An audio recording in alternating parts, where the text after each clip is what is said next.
अरे यार 3 बजे फिल्म शुरू हो जाएगी, तू क्या कर रही है? बस मुझे 5 मिनट दे, मैं अभी साड़ी बदल कर आती हूँ। अरे बहू, तू अचानक कहाँ जा रही है? तेरी सास तुझे आवाज दे रही है। अरे छोड़ ना, ये बुढ़िया कभी नहीं सुधरेगी। क्या हुआ माँ जी? मैंने आपको कितनी बार मना किया है कि मुझे जाते हुए टोका मत कीजिए। मैं फिल्म देखने जा रही हूँ। तू अभी चली जाएगी तो मेरे लिए खाना कौन बनाएगा बहू? सुबह से भूखी बैठी हूँ। अरे माँ जी, आप कौन सा घर का काम करती हो जो आपको भूख लगी है? अच्छा, मुझे देर हो रही है, चलना रीटा। अंजलि के जाते ही सीता देवी अपनी किस्मत को कोसते हुए सारा दिन घर में भूखी बैठी रहती है। इस तरह अंजलि अपना बहू होने का कर्तव्य कभी नहीं निभाती थी। वहीं दूसरी तरफ अपनी सास के खाते से पैसे निकाल के अपने शौक पूरे करती थी।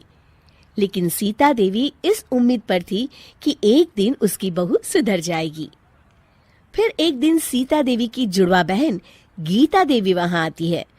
अपनी बहन को घर के काम करते हुए देख गीता देवी आग बबूला हो जाती है। अरे ये सब यहाँ क्या चल रहा है सीता? तेरी बहू कहाँ है जो तू घर के काम कर रही है? सीता देवी भावुक होकर रोने लगती है। अब तुझसे क्या छुपाऊं? मेरी बहू रत्ती भर भी मेरी इज्जत नहीं करती। मजबूरी में मुझे घर के सारे काम करने पड़ते हैं। वो तो बस सारा दिन अपनी सहेली के साथ सैर सपाटा करने में लगी रहती है। अच्छा, तो उस चिड़िया के पर निकल आए। तू चिंता मत कर, मैं ऐसी कई बिगड़ैल बहुओं को ठीक कर चुकी हूँ। अब मैं इस चुड़ैल से निपटूंगी। तू कुछ दिनों के लिए मेरे घर चली जा, मेरी बहू तेरी अच्छी देखभाल करेगी। फिर दोनों बहनें आपस में साड़ियां बदल लेती हैं और सीता देवी अपनी बहन के घर चली जाती हैं। देर रात अंजलि जब घर आती है तो अपने कमरे का नजारा देख उसकी आंखें फटी की फटी रह जाती है। हे राम, मेरे कमरे का एसी कहाँ चला गया? और मेरा 56 इंच का एलईडी टीवी कौन ले गया? अंजलि तहस के साथ अपने सास के कमरे में जाती है। तभी वो देखती है कि उसके कमरे का एसी और टीवी उसकी सास के कमरे में लगा है और गीता देवी आराम से एसी की हवा खाते हुए सास बहू सीरियल का मजा ले रही हैं। अच्छा, तो ये सब इस बुढ़िया की कारस्तानी है। अभी इसे बताती हूँ। ये सब क्या है माँ जी? आपकी हिम्मत कैसे हुई मेरे सामान को हाथ लगाने की? क्यों बहू, ये सारा सामान तूने तेरे पिताजी के पैसों से खरीदा है क्या? हैं? लगता है तू भूल गई कि ये सारा सामान मेरे पैसों से आया है, इसलिए मैं अपनी सारी चीजें अपने कमरे में उठा लाई।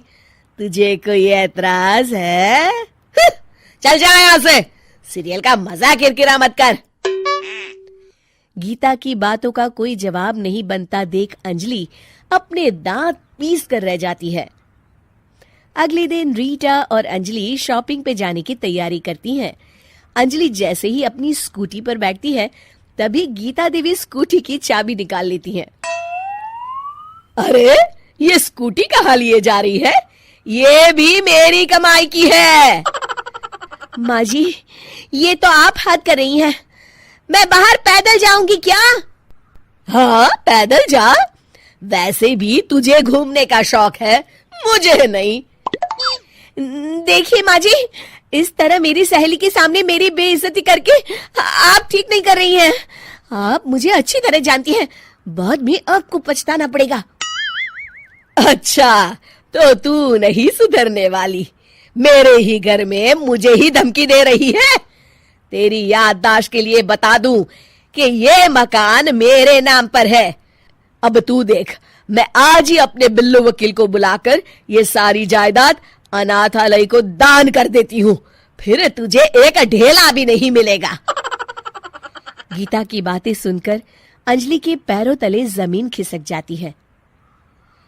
अरे, अगर तेरी सास ने तुझे अपनी जायदाद से बेदखल कर दिया तब तो तू सड़क पर आ जाएगी। मैं तो कहती हूँ चुपचाप अपनी सास से माफी मांग ले अंजलि। हाँ, तू बिल्कुल सही कहती है, मेरी सास का कोई भरोसा नहीं है। अरे नहीं नहीं माँ जी, ऐसा गजब मत करिए। आज के बाद मैं आपको कोई तकलीफ नहीं दूंगी और घर के सारे काम ना मैं ही कर लूंगी। मैं आपको एक अच्छी बहू बनकर दिखाऊंगी। कुछ दिनों के बाद, ये लीजिए माँ जी, आराम से गाजर का हलवा खाइए। खुशबू तो बहुत अच्छी है। हाँ माँ जी, वैसे मैंने सब काम कर लिया है, तो मैं आपके पैर दबा दूं, आप आराम से हलवा खाइए। इस तरह गीता देवी अंजलि को सही रास्ते पर ले आती हैं और सीता देवी वापस अपने घर में आकर रहने लगती हैं।